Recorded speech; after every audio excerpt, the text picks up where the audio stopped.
Welcome to the Author Alchemist podcast, KimBoo York's home away from home, where the topic is writing and the vibe is chill.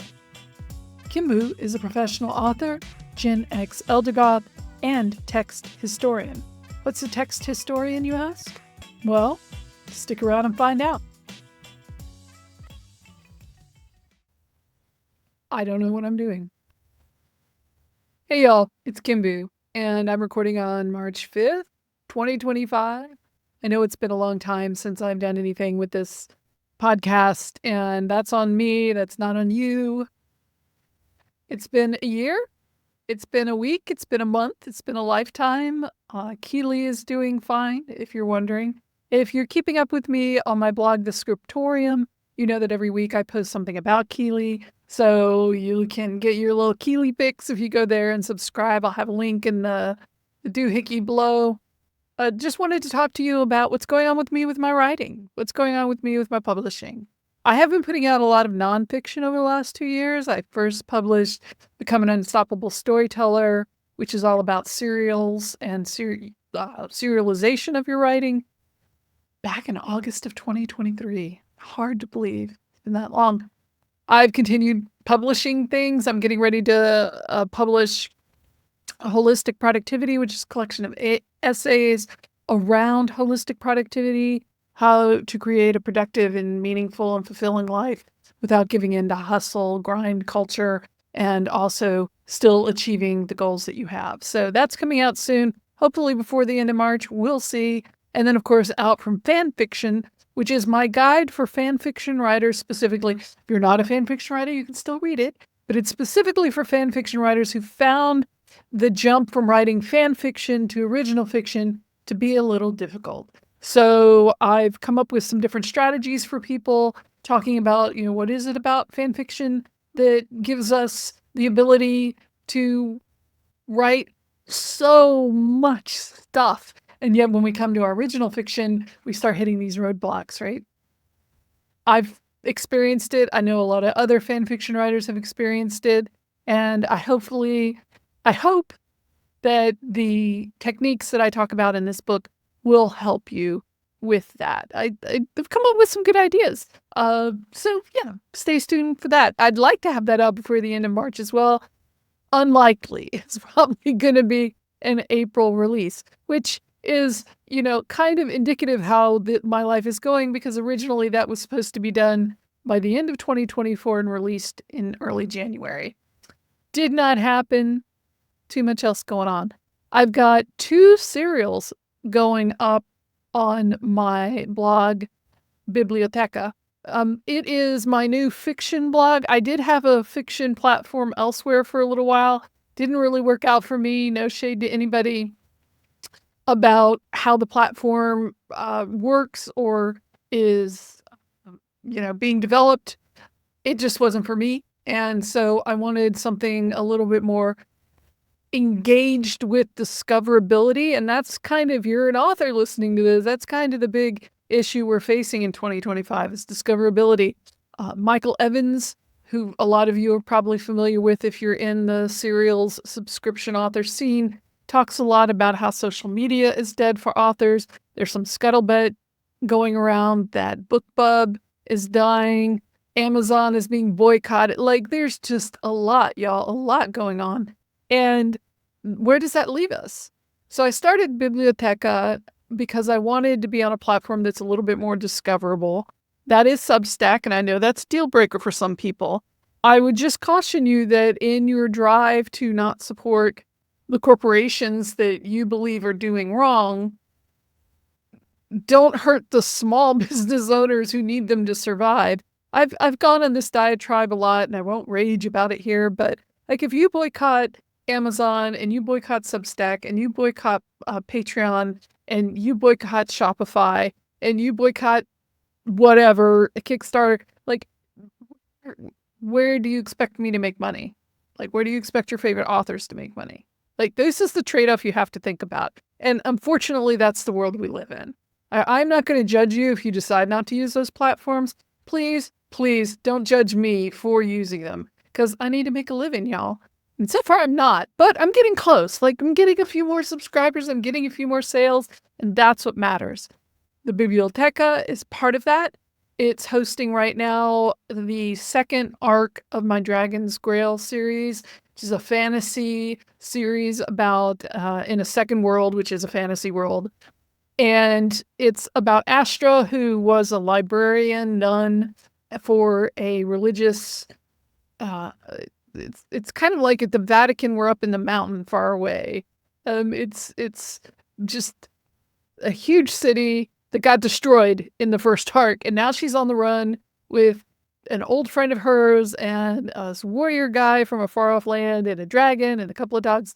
They're going to get in all sorts of trouble. That's very much going to be a not quite a monster of the week, but adventure of the week type of serial. That is going to be, they run into problems, they're trying to get across the country. There is a larger backstory going on with that story concerning the dragon, concerning Astra's own heritage and background, which is a little bit of a mystery at this point.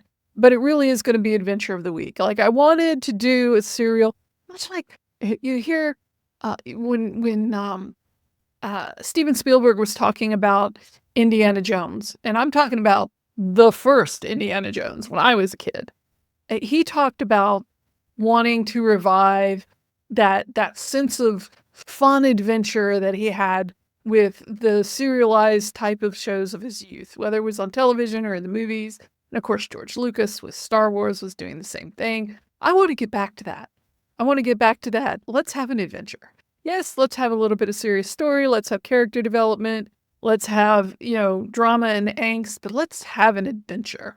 I think it says a lot that one of my favorite movies of all time is The Mummy, 1999. Just the humor, the adventure, the drama, the romance, all of it. If you're looking for that kind of story, then Dragon's Grail is the one that you need to be reading. And we're on Arc 2, which is The Lost City. I'm currently drafting or editing Arc 3, which is The Dukes of Oswego.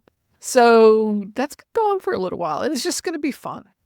The other one is Transmigrated Terry. If you've heard me talking anywhere online or in life, you've heard me talking about this story.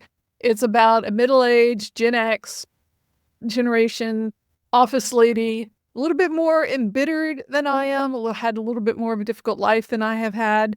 She ends up in a car accident with her dog, transmigrated into the world of the Alistair Fireborn Chronicles. And if you've never heard of the Alistair Fireborn Chronicles, well, I'm not surprised because it doesn't exist. There is no such thing. I made up the Alistair Fireborn Chronicles as the fantasy series that Terry loves to hate.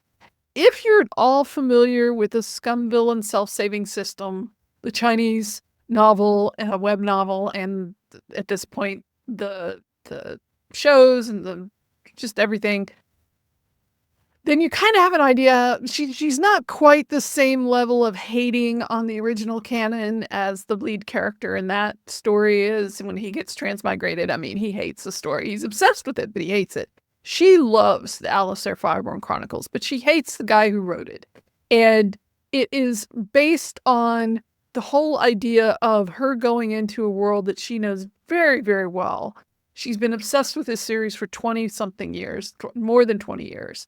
At the time that she died. But she's been put in a position where she was awoken or reborn as the evil stepmother. And she was put into a timeline that's several years before canon, before the novels Alistair Fireborn Chronicles start. So yes, I did actually have to create the Alistair Fireborn Chronicles. I didn't write them, but I did draft out like an outline for the 5 books in the series and what Chadwick Jarvaldson wrote. Yes, that's his name. It's not really his name. His name is Chad Evans. Fans call him fucking Chad. And he is very much a 1980s, 1990s epic fantasy novelist dude bro. Was my phone. And that is what he wrote the series as. So it's a chosen one series. It's full of tropes. The female characters get fridged. The the bad guy is like super hyper villainy bad guy. There's a lot of one note events that happen, drama events that are then forgotten in the next book. So she loves to hate this book series that she loves. It's like she sees this book series and she sees the potential of what it could have been. And now she's in a place where she can kind of make it maybe what it could have been. She believes she's in a coma. So she's not quite believing that it's real. And maybe it's not real. I don't know. You, the reader, are going to have to find that out. That story is continuing to go on. Both of these stories are being posted every 2 weeks. So a chapter every 2 weeks. So one story and then another story. I may up that as we go on. I'm pretty well down the road with writing Transmigrated Terry. As you know, I'm a discovery writer, so I do not plan out how long this story is going to go. I do, however, have an idea of how Transmigrated Terry is going to end, and I love it so much. It's exciting, but it's going to take a while. So Transmigrated Terry is something I consider a true serial. Dragon's Grail, I guess I'm treating it like a serial, but I think in the end it's going to be more of a series of novellas, interconnected, adventure of the week type of thing. We'll see. We'll see how far it goes, how long it takes them to go from the far, far south of the continent all the way up to the top to the far north where Fire State, the home of the dragons, is, which is where they're going. No spoilers there. So anyway, that's where I am. That's what I'm doing. I'm hoping to kick off this podcast again. This is going to be short. Looks like I'm already at about 11 minutes. And I'm trying some new ways of video production and editing because it was just taking me too long to do it the old-fashioned way. So, I'm getting with the kids. I'm using some of the tools and stuff like that. So actually, I'm using script to try to record this and try to simplify my process. So I'll have more stuff to get out to you. I'm also hoping to restart Coffee with KimBoo, which was my morning short, talking about what I'm working on or things that are affecting me, or Keely, as the case may be, just to keep in touch with y'all. My goal is to create a community, not just for me, but for you as my readers, as my fans, as people who have gotten something out of my nonfiction books or love my fiction books. There's been a lot of change in my writing over the years. I started out as a bog standard gay male romance writer. When I started publishing, I've now moved into polyamory romance and basic fantasy serials. But I'm still in love with the writing and the stories I have to write. I have so many stories to write. I'm looking over here at my list.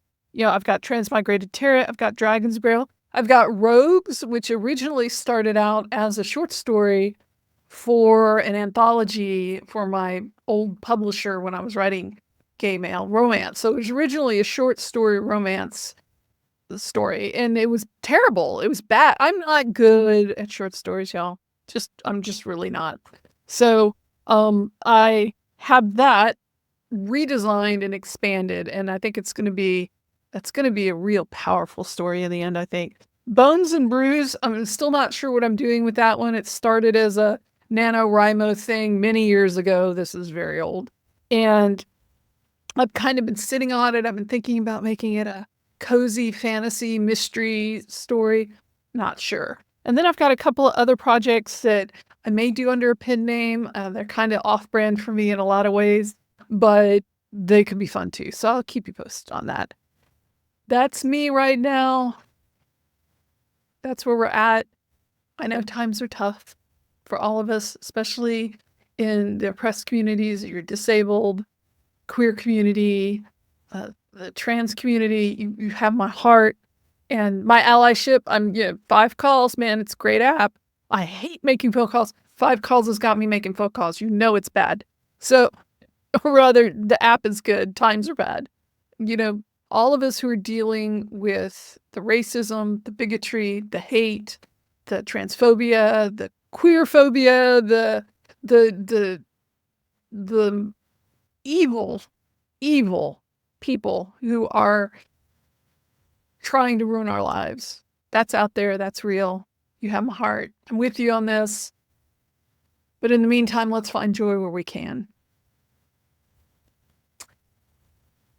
Love ya lots. This is KimBoo. I'm signing off for today. Talk to you soon.